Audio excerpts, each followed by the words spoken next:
तो hello viewers, chapter 50 की शुरुआत होती है वहीं से जहाँ पर दोनों लोगों ने अपना अपना रास्ता अलग कर लिया था। संग जिनवू और उसकी टीम अलग तरफ और किम चुल की टीम अलग तरफ।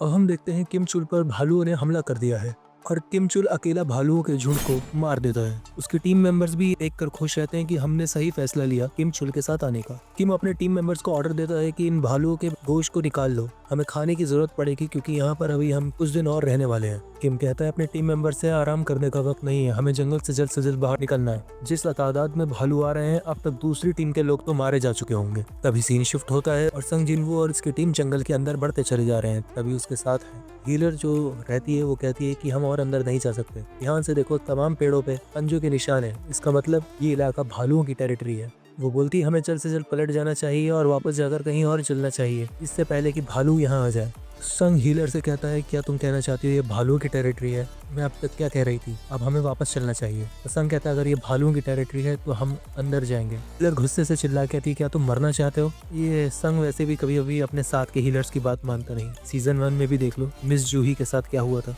संग उसे लॉजिकली समझाता है कि अगर ये खाली भालुओं की टेरिटरी है तो हमारे पर सिर्फ भालू का ही खतरा होगा और किसी का नहीं। मतलब संग सोच समझ के अंदर जा रहा है, ना कि ओवर कॉन्फिडेंस में अंदर जा रहा है। ये बात सुनकर हीलर चौंक जाती है और संग उसे समझाता है कि भालुओं से लड़ना आसान है, उसके बदले आइस एल्फ से मुकाबला हो। तो वही जिनके कान खड़े खड़े होते हैं खतरनाक से होते हैं बड़े। संग की ये सारी बात सुन के हीलर सोचती है ये सही कह रहा है, ये चीज अब तक मेरे दिमाग में क्यों नहीं आई। संग पूछता है क्या तुम्हें इन कपड़ों में ठंड नहीं लग रही। और तभी वो अपनी इन्वेंट्री खोलता है और सबके लिए एक एक करके गर्म सूट्स निकालता है, ओवरकोट वगैरह। हाँ, इसके पास इन्वेंट्री की भी ताकत है। पिछले सीजन में अगर आपने देखा होगा तो पता चला होगा इसमें से हथियार वगैरह, अपना हीलिंग पोशंस वगैरह। संग कहता है भालू मारे इससे पहले तुम लोग ठंड से ना मर जाओ, इसलिए इन सब चीजों को पहन लो। हीलर ये देख के चौंक जाती है कि ये किस तरीके का जादू है। साथ के टीम मेंबर्स भी संग की ये एबिलिटी देख के हैरान है। संग जिनवू की बहन की दोस्त भी ये देख के हैरान होती है और वो पूछती है ये सब क्या है और आप हैं कौन। पर संग उसके बड़े भाई की तरह उसके सर पे हाथ रखकर कहता है मैं तुम्हें यहाँ लाया हूँ तो अब तुम मेरी जिम्मेदारी हो, मैं तुम्हें यहाँ से निकालूंगा, मेरे से कुछ और सवाल मत करो। और ये सवाल वाली बात वो कहता है सभी टीम मेंबर्स पे भी सेम अप्लाई होता है, कोई मुझसे किसी तरीके का सवाल नहीं करेगा, किसी तरीके की डिमांड भी नहीं करेगा। तभी संग को आहट होती है कि एक बड़ा भालू उसके पीछे है। भालू को देख के सभी टीम मेंबर डर जाते हैं, कहते हैं ये तो काफी बड़ा और तगड़ा मॉन्स्टर लग रहा है। हीलर कहती है मैं तो शुरू से ये कह रही थी कि यहाँ घुसना एक गलत फैसला है। हीलर आगे बढ़ती है और कहती है मैं इसका ध्यान भटकाती हूँ तभी तुम सब लोग भागने के लिए रास्ता ढूंढना। इतने में ही संग जिनवू उसको पीछे खींचता है अपनी तरफ और कहता है मैंने पहले भी साफ कहा था यहाँ सिर्फ मैं शिकार करूंगा। हीलर कहती है इससे फर्क नहीं पड़ता तुम कितने भी ताकतवर हो, सामने खड़ा मॉन्स्टर वो तुमसे भी ज्यादा ताकतवर हो सकता है। तभी संग को एक उसका सिस्टम उसे एक नया टाइटल देता है, जो कि उसका पहला टाइटल था वुल्फ स्लेयर, अब उसे मिलता है the one who overcome adversity. इसका मतलब वही होता है वो जो हीरोइक अंदाज में अपने डर पे काबू पाले, ये वैसे ही कुछ है। डर पे तो वो वैसे ही पहले भी काबू पा चुका था और उसके स्टैट्स में 1% की इंक्रीजमेंट आ जाती है, मतलब पावर और हेल्थ उसकी 1% बढ़ जाती है। तभी भालू उस पर अपने पंजों से हमला करता है और संग जिनवू उसको डॉज करके तेजी से उसके ऊपर से कूदकर उसके सर पे एक जोरदार घूसा मारता है, जिसकी वजह से वो एक ही वार में भालू मर जाता है। ये देख के पूरी टीम हक्का बक्का रह जाती है, इवन दो वो हीलर भी। सब लोग डरे सहमे रहते हैं कि कैसे इस बंदे ने एक घूसे से पूरा का पूरा भालू मार दिया। संग को भी एहसास हो जाता है कि इस डंजन का स्टैंडर्ड थोड़ा हाई है, इसलिए इसको एक्सपीरियंस भी अलग मिल रहा है। एक्सपीरियंसेस मिलते हैं संग को जैसे वो कोई लेवल क्रॉस करता है या फिर वो अलग अलग डंजन में गया है तो उससे उसको एक्सपीरियंस मिलते हैं, जिससे उसके स्टैट्स, हेल्थ, स्ट्रेंथ, विजडम इन सब में बढ़ावट आती है, साथ ही साथ ड्यूरेबिलिटी और एजिलिटी में भी। और फिर से हीलर वही सवाल करती है तुम हो कौन आखिर। तभी सीन शिफ्ट होता है डंजन के बाहर और वही सीन वहीं से कंटिन्यू होता है जहाँ पर होंग डोंग सू और गिल्ड मास्टर दोनों बहस कर रहे होते हैं या आपस में बात कर रहे होते हैं कि तुम यहाँ पर ऐसा कौन सा काम है जिसकी वजह से तुम यहाँ मेरे टेरिटरी के गेट तक आ गए हो। होंग डोंग सू कहता है इससे तुझे मतलब सिर्फ मजे के लिए आया हूँ। तभी व्हाइट टाइगर का गिल्ड मास्टर सोच रहा होता है कि ये एक रेड गेट है तो अंदर का सिनेरियो कुछ भी हो सकता है, या तो वहाँ पे तपता रेतीला मैदान हो सकता है या फिर जंगल हो सकता है जिसके अंदर काफी जहरीले जानवर हो, आइस का पूरा पहाड़ हो सकता है, वहाँ कुछ भी हो सकता है।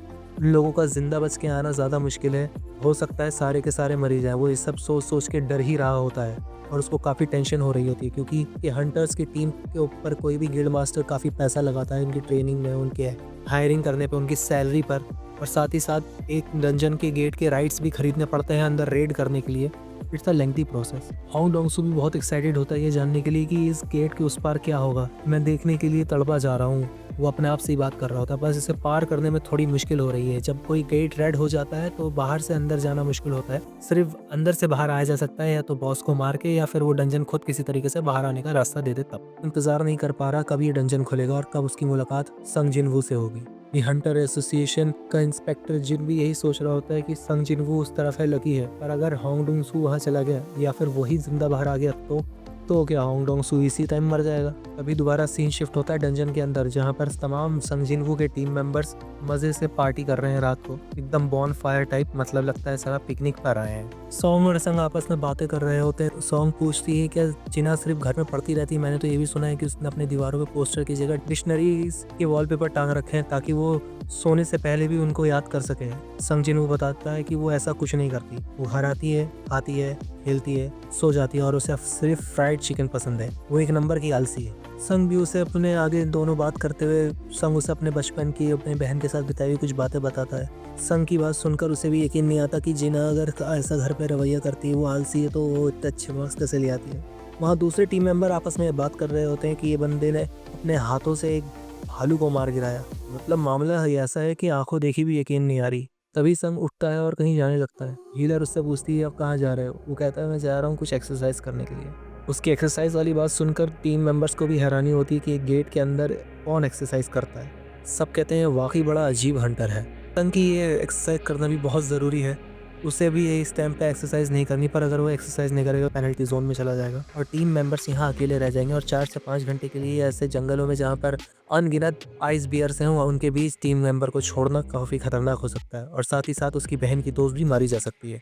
अब क्योंकि उसने एक्सरसाइज कर ली है तो वो फैसला करता है चलो क्यों ना शिकार पे चला जाए। और वो आगे बढ़ते बढ़ते जंगल में ढूंढते ढूंढते उसे भालुओं से भरी गुफा मिल जाती है। और फिर संग जिनवू वही स्टाइल में खड़ा होकर अपनी शैडो आर्मी को बाहर बुलाता है और तभी उसकी शैडो से पूरी आर्मी बाहर आ जाती है। संग अपनी आर्मी से कहता है ये तुम्हारा पहला काम है, पता है ना। मतलब वो यही कहना चाहता होगा ना, नाक मत कटवा देना यार, जीत के आना वगैरह वगैरह। और फाइनली ये पैनल ख़त्म होता है। संग के पीछे पूरी आर्मी खड़ी होती है और वो कहता है गो।